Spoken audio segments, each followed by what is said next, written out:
Forget the textbooks. International relations theory is no longer theoretical. It's happening right now, in public, with some of its most dangerous ideas being put to the test on a global stage. Let's get right into it. Just listen to these words. That was Donald Trump on Fox News speaking to Maria Bartiromo. He wasn't just whispering this to a general. He announced it to the entire world. A clear public threat. Make no mistake, this is not just bluster. This is a calculated signal, and it means something incredibly dangerous is already in motion. What's even more shocking? He admitted, right there on Fox, that this plan would probably crash the stock market, that it would send your gas prices through the roof. He knew all that, and he basically said he doesn't care. So, to understand why anyone would even consider this, you have to look past the man and look at the doctrine. It's a cold, brutal logic, a playbook that empires have used for centuries.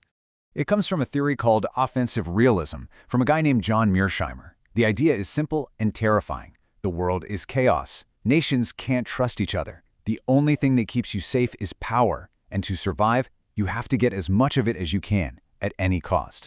And a military strategist, Karl von Clausewitz, gave a name to the thing you're supposed to attack. He called it the center of gravity. And get this, it's not the army, it's the hidden source of power. The economy, the energy grid, the infrastructure, the very thing that holds a country together. So, forget what you think you know about war. We're not talking about tanks rolling across a desert anymore. No, the new playbook is to go right for the economic jugular. You don't aim for a military victory. You aim for the complete psychological collapse of the entire state. The strategy is ruthless. Find out what your enemy values most, their lifeline, and then threaten to smash it. The goal is to inflict so much pain so quickly that their will to fight just evaporates. It's about breaking them from the inside out.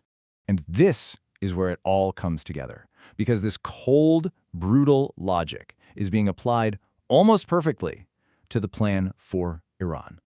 What is Iran's center of gravity? It's their energy. It's their entire economy. Their oil fields, their power plants, their bridges. And wouldn't you know it, these are the exact things Trump named as targets. You can see the pattern playing out in plain sight. Step 1, identify the target, Iran's energy grid. Step 2, run a little test. In his own words, I took one bridge out just to show them. Step 3, threaten to wipe the rest of it off the map. This isn't rage, this is a script. And listen to the sarcasm when he says, I hate to do it. That's not emotion. That's the cold, calculated language of leverage. He's signaling that he holds the power to cripple them for a generation. But here's the twist. This kind of power play has a price. And it's not just the target who pays. The bill comes due right here at home. He's openly admitted that the Dow, the very stock market he loves to brag about, could absolutely plummet. All those gains from what he calls the greatest economy ever, gone.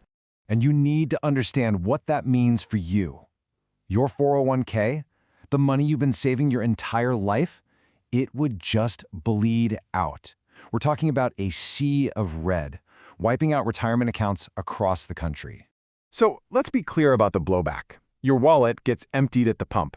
Your retirement savings go up in smoke. And the entire world watches as the Middle East, especially the Strait of Hormuz, turns into a powder keg. And don't for a second think he doesn't know the consequences. He knows exactly how bad it could get. The whole point of the strategy is being willing to burn it all down to get what you want. So where does this road lead? Well, there are really only 3 ways this can end, and none of them are good. Path 1, a quick victory. Iran caves. But this sets a terrifying new precedent. It creates a world where America's policy is to threaten any rival with total economic annihilation. A very dangerous game to play. Path 2, a painful stalemate. The conflict drags on, maybe spreads. The so-called greatest economy ever is gone, replaced by crippling inflation and fear. And we're stuck in another endless war. And then there's Path 3, the one that keeps generals up at night. The uncontrolled spiral. One tiny miscalculation by either side, and this thing explodes into a full-blown war that nobody can stop. The kind of war that casts nuclear shadows. The threat has been made. The logic has been explained. This isn't a political debate anymore. It's a high-stakes gamble with the global economy and world peace. And you have to ask yourself, which one of these paths are we already on?